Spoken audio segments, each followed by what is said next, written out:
Yo, so been playing a lot of Nightreign, and I'm bored. And people ask me a lot. A lot of friends asking me if the game is like worth playing solo, or questions about generally like just picking it up and playing it solo. So I thought maybe I'd make a tier list about like which characters are best for solo specifically. So that's what this is going to be. In general, I think the game is like it's playable solo. It's very difficult to learn solo. Like if you just pick it up and you want to go from zero to soloing everything, like on your first playthrough, it's going to be a tough time no matter what. But it definitely matters a lot which character classes you're picking. So I'm going to try to talk about that and what like who to use and how to use them, like in general terms at least, but hopefully without like spoiling too much. Um, but then yeah, so let's get into it. I'm just gonna go from like top to bottom in order, like best to worst. So less dramatic, but I am going to talk about them as I order them. So at the very top of S, it definitely is Wilder. Wilder, I think he's not quite in a tier of his own, but like the his versatility, he has like so many different win cons. Like you can do like jumping L1 spam with double great swords if you get good great swords, and you get like attack up while wielding two armaments a lot. Like you can stack that, or plus jump attack stuff is good. You can also just use pretty much whatever legendary weapon you find and just like stack like two-handed stuff. Like he has a lot of options just with his stats. He's got good HP. Uh, his grapple's really good just for like getting around. It's probably like it might be the weakest part of his kit, but it's not. It's like a really good ability. It's just he has so many, like so much about his kit is really good. And then his passive is like a free extra life basically. Once like per rest basically, if an attack that would kill you, he'll do this like backward dodge instead, and he'll be left at whatever HP he was already at. And that, especially in solo, is just it's incredible because that's one of the most punishing things about playing solo in general, is not having like teammates to res you. So like you just, it's a FromSoft game, you make like one mistake and then get hit one too many times or combo to death from full. Like that stuff happens, and having like a get out of jail free card like that, it helps during the day phase, it helps during the night phases, and it helps during the final bosses. It's just an insanely good forgiving ability, and you can mostly play Elden Ring with him. He's got like, I don't know, he's got so many options that he can do. It's crazy. He can always build for pretty much any fight and be good.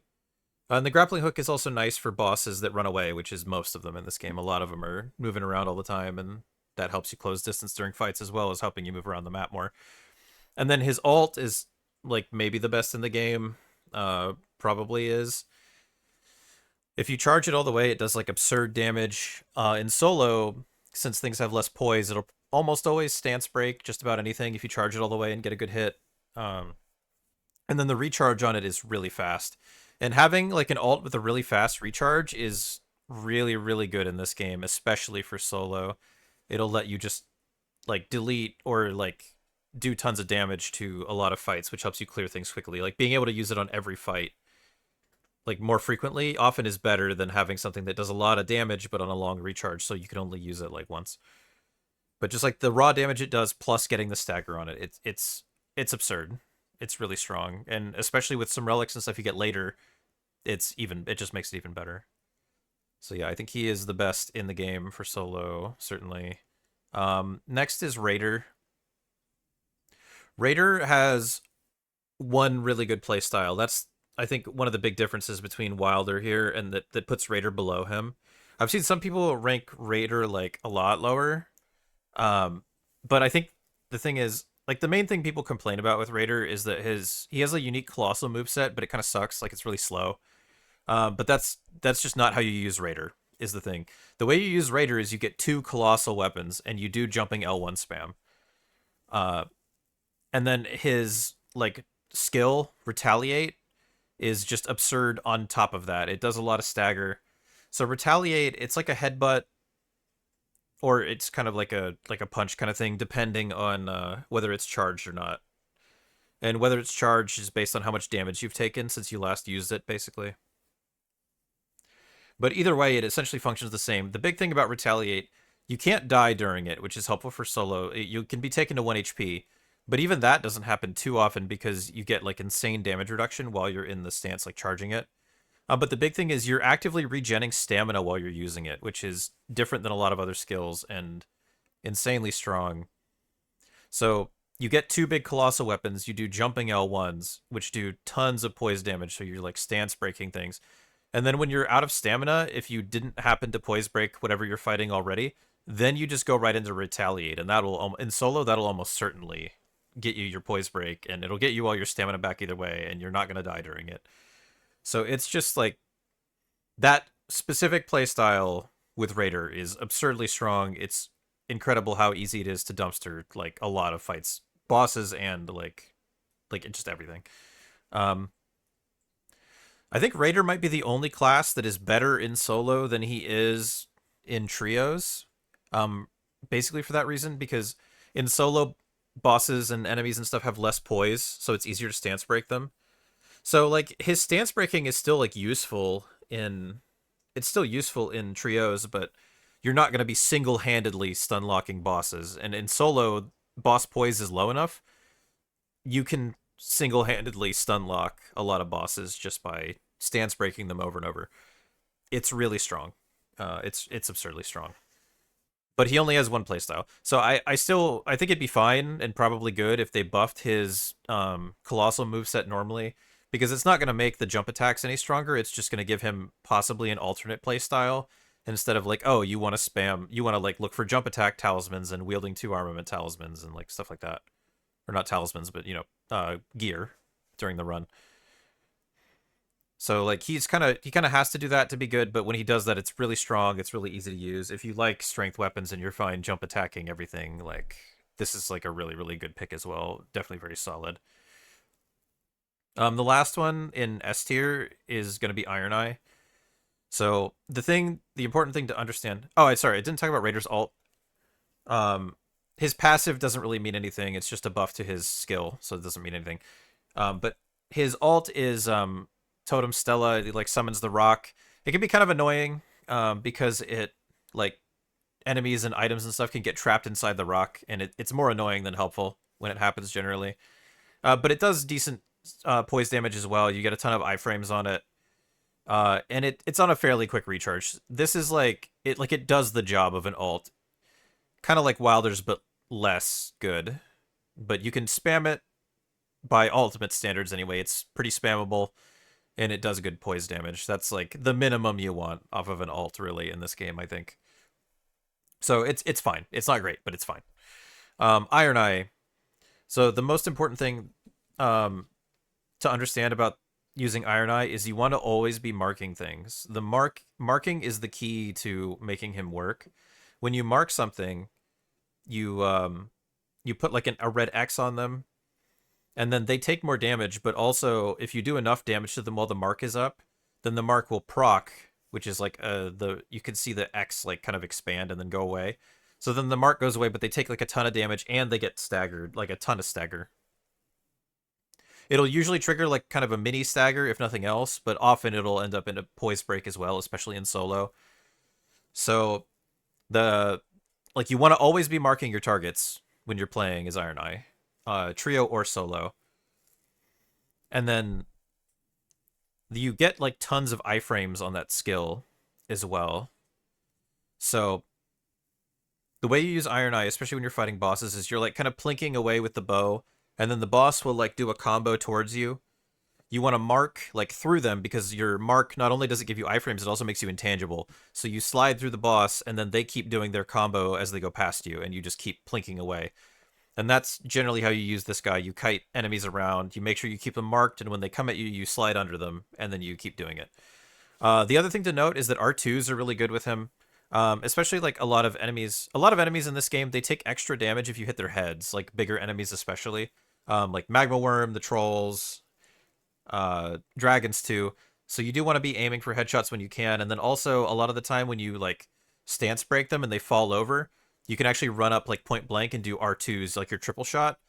R2s at close range are very good in general. That is generally what you should be doing also with Iron Eye whenever you crit somebody and they're getting back up, or when you like knock somebody down, like a big enemy, run up to their head and start doing spamming R2s.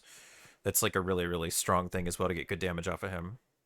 And make sure you keep your targets marked. His passive, it just is a item discovery increase. It's nice to have solo or trio. That's good.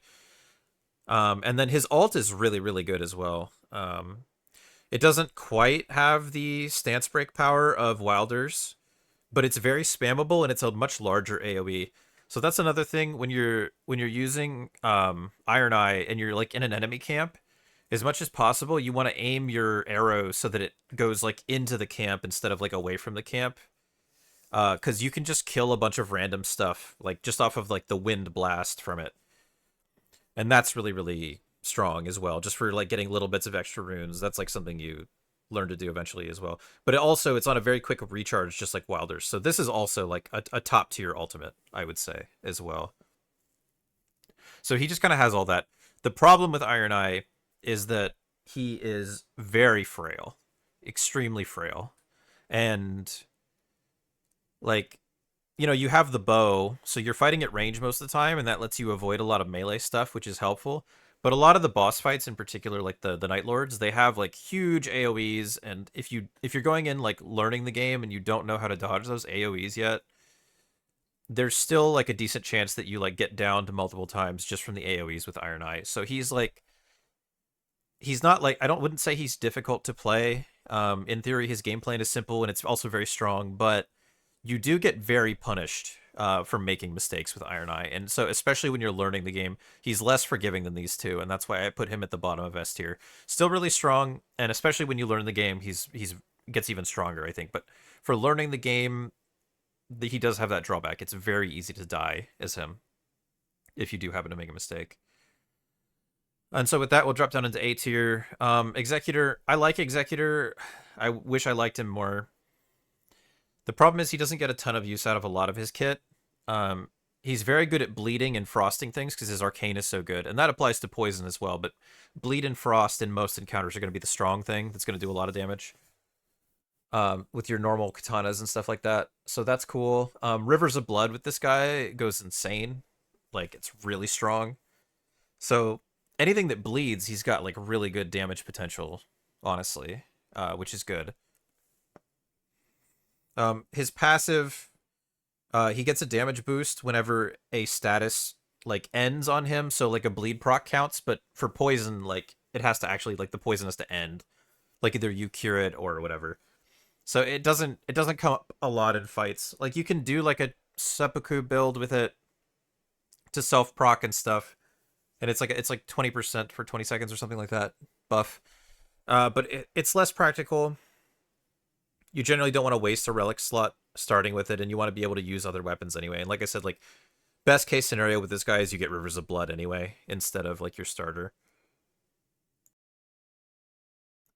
So that's like there's niche uses, but it's not great.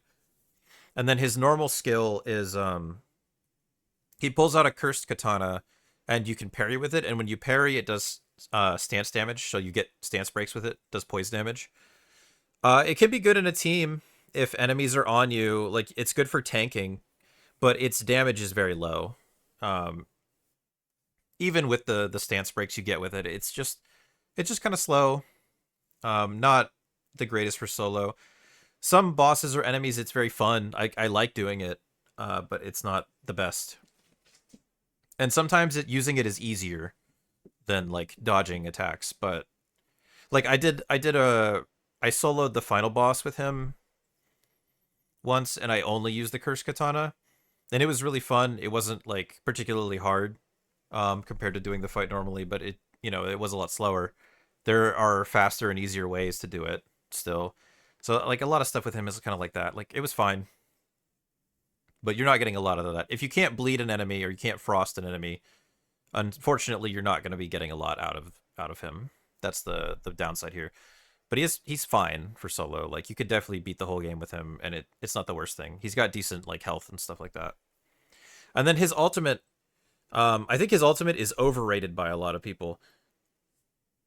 Um, Oro said that he thinks it might actually be the worst in the game. I think that's an exaggeration a little bit.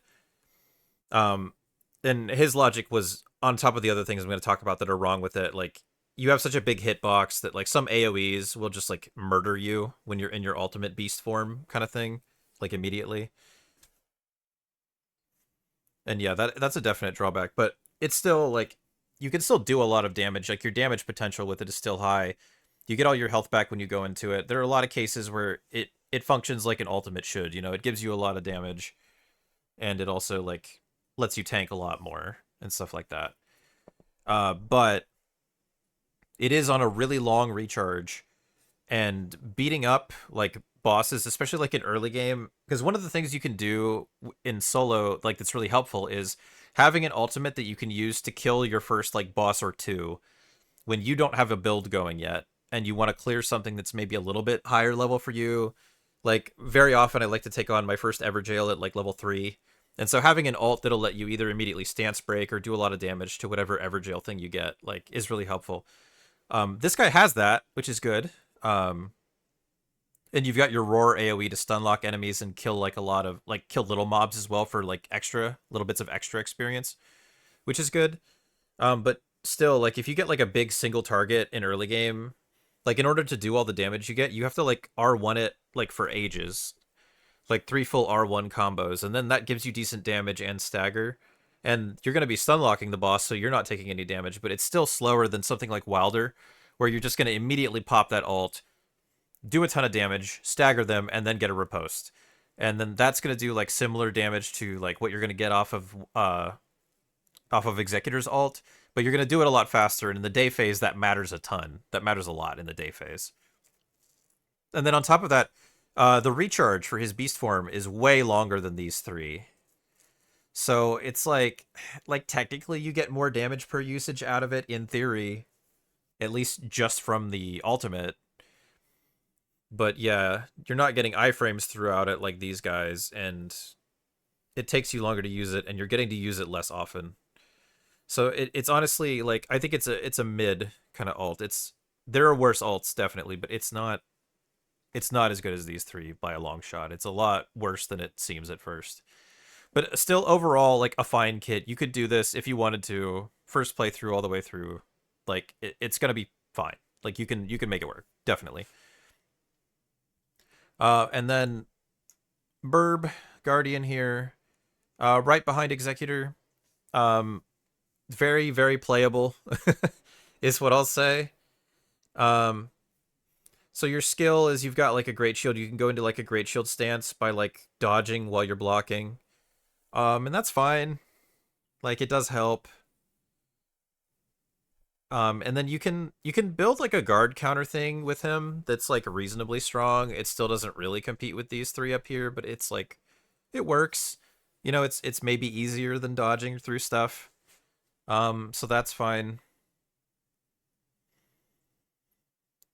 But his the problem is that his dodge is really bad, is the thing. He has like this little shuffle, very hard to iframe a lot of stuff with it. So you're like really committed to blocking, and you are still liable to get stance broke, like guard broken by a lot of like bosses and tougher enemies and stuff like that. So like I don't know, it works, but it's not the best. His skill is like a whirlwind. It doesn't do much damage is the thing, or stagger, but it'll knock up little enemies.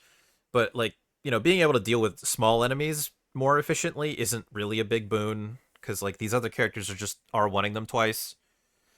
So I don't know, having a skill like that doesn't help much. It does very little to nothing on bosses. And then his ult is mostly meant to be a res. Like he flies up in the air and then slams down. With relics and stuff, you can use it to heal yourself, which is good. The recharge isn't bad. It does like a little bit of poise damage, but not a ton. And it does like a little bit of damage, but not a ton. So it's sort of like a worse version of these three up here. And that it's like closer to being spammable than executors, but you're not accomplishing nearly as much as these three with it. Even as much as Raider, I would say. The big benefit of his ult normally is that it'll instantly res teammates that it hits. But obviously that doesn't help you in solo. So Guardian solo, it's very much a like, yeah, you can, and it's fine. But, why would you? As opposed to using something else. But you can. If you really like birds, or you just really into the great shield kind of play style, or you want to just poke, like sit behind shield and poke stuff, because his scaling like with strength and dex weapons just isn't as good as like Wilder or Raider, and somewhat even Executor depending like for dex stuff. So it's just like if you want to do anything other than just spam block, then just pick something else. But it's fine if you just really like him thematically or whatever. Like you're not gonna like kill yourself playing with him. That's fine. Duchess down here, unfortunately. Duchess is really good in trios. Duchess is not a bad character. But solo is very much painful with her. I keep doing solos with her. I keep like trying to get better at them because I think she's really fun to play, even solo. But man, her kit is not designed for it. The thing is that most of her kit I think is not very good in general. Like it's okay, a lot of it, except her skill, which is really good. Basically, it feels like everything about her is nerfed because her skill is so strong. But her skill is weaker in solo by a lot. So her skill is a thing called restage, which will repeat the damage that a boss just took again. Like and it repeats their stance like over the last few seconds. Basically, it repeats the status build up, the status and damage and normal damage, and then like the poise damage that they took, but halved. You can buff that to 60% with a relic, and you should definitely when you get the chance with Duchess, because her like that is her. She is restaged the character, especially in trios. But the thing is that like especially in early game, like restage when you're only restaging her damage, you're not getting that much out of it. Like you can find frost and bleed stuff, and that helps. Like you're getting a little bit out of it, but not nearly as much as you would in trios. But it's still like it's not amazing. It is very spammable. Like the recharge is 12 seconds by default, and you can also activate it during other animations, which is what you should be doing. So you can like do a combo and then dodge away and restage while you're dodging away. That's good. So you kind of do want to just spam it, but it's like I said with these characters, like having an ult that you can use in early game to kill your first few bosses before you have like a build going is really helpful. And she has nothing like that. Like her damage, like she's starting with daggers, you're just restaging your normal dagger combos. And then what her ult does is it just makes her invisible. And so that's like passable in trios. Because there are cases where like somebody goes down, you can ult and then go get them back up, and the boss usually won't kill you, which is another problem with her. But like generally that works in trios, but it gets you next to nothing in like solo. Like you can use it and then go heal if you're like desperate for a heal opening. Maybe you can get a backstab depending on the boss or enemy, but obviously on the Night Lords that doesn't do anything. It's just like it's borderline useless in solo. So like your first couple kills, like clearing your first few camps or like ever jails or whatever with her every playthrough is just it's painful. Like it's hard. You're working so much harder than anything else. And then like once she gets rolling, once you get like a decent weapon, like an int weapon or like a spell or like I kind of like double daggers with her. I don't know if it's the best thing, but sometimes like double daggers with bleed or frost and or both like can be fun. And then you can like kind of snowball through the late game with her. And then some of the bosses are fine. Like again, you're missing the constant staggers from these guys with their ults, but like it's okay. Um, but yeah, getting rolling with her especially is very hard, and even throughout the entire run, you're going to be working way harder, and you're going to have to be like avoiding damage a lot too because she is very squishy as well, like Iron Eye. So it's hard. Definitely don't recommend it for first playthrough. If you want to practice with her solo like later, then that's cool. It's fun. I like doing that a lot. I find it a fun way to play the game. But yeah, you're working a lot harder. So you probably don't want to be learning the game and her at the same time, like solo. But yeah, she's fine. Her passive gives her like a much better dodge. Like it's really quick. It uses like very little stamina, so you can like spam her dodge. It weirdly takes a bit to get used to. Some stuff feels easier to dodge on like these other characters up here initially, not you. These four though. Like until you get used to it. Like double tapping it can be really strong, and you can also kind of spam it, and you'll actually accidentally iframe a lot of stuff because just the ratio of animation to iframes is really good. So it's good, but it's like it takes some getting used to. And again, you get really punished, similar to Iron Eye. You get really punished for making mistakes. But unlike Iron Eye, you're not getting nearly as much reward with her as you do here. So that's why she's down here. And then both casters, spoiler, are kind of in a tier of their own, but for opposite reasons. So Revenant, her skill is she can summon like family members to help you. And those are like decent. They don't do a ton of damage is the thing. Like they take aggro from you, which is good. Uh, but they don't do like a ton of damage on their own. And then like as you kill like normal enemies, like sometimes they'll have a chance to spawn as like summons that help you as well on top of your family summons. So like if you're clearing a camp with her, then like you can kind of build up a little spirit army, and that's nice, especially for survivability. But you're not doing a ton of damage, and the problem with those summons is that they don't follow you very well from like they don't really follow from camp to camp or fight to fight. So like when you're clearing an Everjail, it doesn't really help you. If you go just run in and kill a boss and then leave, you don't get a lot of benefit out of it. Stuff like that. So it's not as useful as it sounds, but it can help, especially for like the night bosses. They definitely help keep you safe. And then her alt doesn't do any damage by default. It does revive teammates in trios, which is good. Um, and why I'd probably say it's probably better than Duchesses in trios, but like you can relic it to make it do damage, but it's still not like a ton of damage. But it just makes it so you can't die. You can still take damage, but you can't die. You just be left at 1 HP until it goes away for like 15 seconds, I think it is. So niche. It's not letting you nuke early game bosses the way that these four do, and that's a problem again, because that's a big thing for getting started.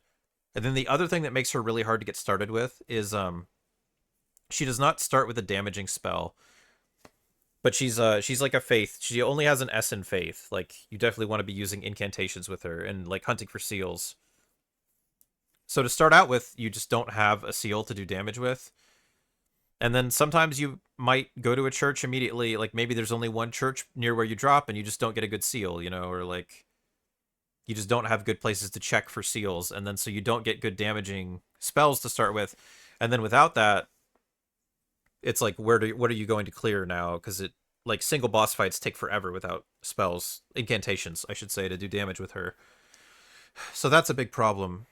So she feels like defensively better than Recluse to start with. But her offense is really lacking at the beginning. Um, Now you can get really good incantations to do damage with her, like for the final boss fight and stuff like that, and for some of the boss fights in general, which is good. The problem is she doesn't have an innate way to get FP back either. So, like, especially like I've noticed, like on some of the night fights, especially, sometimes it's like the boss will be like 20-30% health left, and I'll be out of FP, even if I found good incantations, right? But I'll be out of FP, and I'll just kind of be like slowly kiting around, getting hits in when I can, and then like, you know, sending my family summons after them repeatedly, which again doesn't do a ton of damage, but is like keeping me relatively safe. So it's very slow and tedious. It's not the biggest deal during most day phases because you can, like, if you get a decently damaging spell, you can kill things and then use the graces after, right? So it's mostly fine during the day phase, but during the night bosses, it sucks. And then what you want to do is on the Night Lords, whenever you're fighting them, just buy Starlight Shards. Or, like, you know, if you can stockpile them during the run, that's helpful too. But usually the two you can buy is a lot. As long as you get, like, a decent incantation to do whatever the boss is weak to. Like, things that are weak to lightning or fire. Like, I destroyed Augur with her, which is cool. Like, it was a struggle to get to Augur, like, solo. But once I got to Augur, it was easy. Super easy. And I barely, like, I think I only had to use like one Starlight Shard, even with just the basic Lightning Stake incantation. And like, I think my seal was blue. My seal wasn't even purple, and I just destroyed Augur.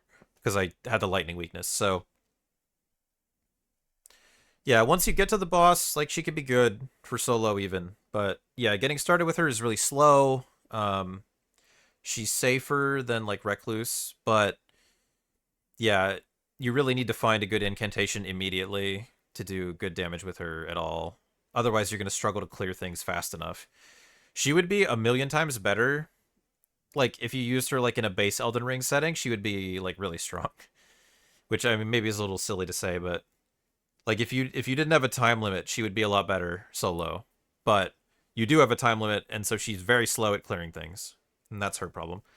And then Recluse kind of has the opposite, but I do think she's like a little bit harder. So Recluse, like you start with damaging spells. She has good damage potential, similar to Revenant, maybe even better than Revenant. Um, but she like doesn't like you have to find that just out in the world, even to have like good stuff at the end. And then she has like nothing to protect herself. Like she's very squishy, and there's nothing to put between you and the bosses in solo. And then so her skill is like when you do damage to an enemy, like elemental damage or something, you can pull that element off of them, and then that also gives you FP back, which is good. That's important to keep your FP up. So she actually has an FP supply, so you can be casting like all the time. And like even just the glintstone arc that she starts with is like pretty good for clearing like your first couple camps, stuff like that. Especially for like random enemies, it's good. Um, but then like once you've pulled three elements, or the same element three times, or two and then one, either one, then you have to use that skill again to like cast a specific spell, and that doesn't take FP. And some of them are strong. Um, when you're playing solo with her, you're mostly going to be doing like magic, and then like fire, maybe lightning, depending on what you find. And some of those are good, some of them aren't great, but the real problem with them is just that the animations are really long. And again, you can't get FP back with her without being able to use that. So you have to use it. And so during boss fight, during excuse me, during boss fights in particular, you're gonna get into situations where you're like low on FP. You've pulled FP off the boss, but now you've got this really long animation spell that you need to cast that may not even help you that much, but you have to cast it to be able to start getting your FP back again. So you're just like dodging the boss forever, like waiting for a opening where you can like use this, right? So that's her problem. Like she has infinite FP in theory, but it's locked behind that, and so like in practice, it can force you to play very slowly or very carefully to actually make use of that. And you're like very often like doing a lot with it as well. And then her ultimate, it gives you iframes while you're using it, which is something. Um, but then it marks like every enemy in the vicinity, and then whenever you do damage to them, you get health and MP back, but it's just like a little bit. So your party members will also get health and FP back when they hit your marked targets with this. So it's better in trios, but it doesn't do damage on its own. Which again, for the reasons I've already talked about, that hurts you for like snowballing in early game. You don't have a good nuke inherently. You might find a spell that's a good nuke in early game, which would be really good. Which adds a lot of RNG with her as well. Both the casters kind of have that problem. Um, but yeah, you don't have just like a free delete button as your alt. And in solo, having a delete button really helps, even if you can only use it occasionally. So yeah, her alt doesn't do her too many favors. Like it's nice to have, but yeah, it doesn't fix your FP problem where you have to be pulling FP constantly and then like burning it. Like it doesn't really disrupt that loop. But it kind of helps. So it's like good, but not great. And yeah, so that's what I'd say. That's my tier list. Ideally, if it's your first playthrough, one of these three, but if you really want to, you could do these two. I don't recommend these bottom three for a first playthrough. If you want to learn them later, like especially these two, it's closer to a challenge run, learning to play them solo. And kind of like a challenge run, you're gonna have cases where you're fighting a boss and you just you just don't have a good opening, and you just have to like chill for a bit until you get an opening or whatever. It's kind of sucks. But these three are very fun and very comfy to solo things with. So, yep, that's my recommendation.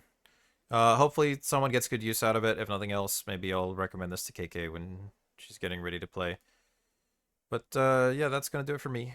Um, Hopefully be back to streaming early next month when I'll be moving to a place with better internet. But until then, unfortunately, I'm kind of stuck here. So appreciate everybody being patient and everything. And I will see you guys later. Bye bye.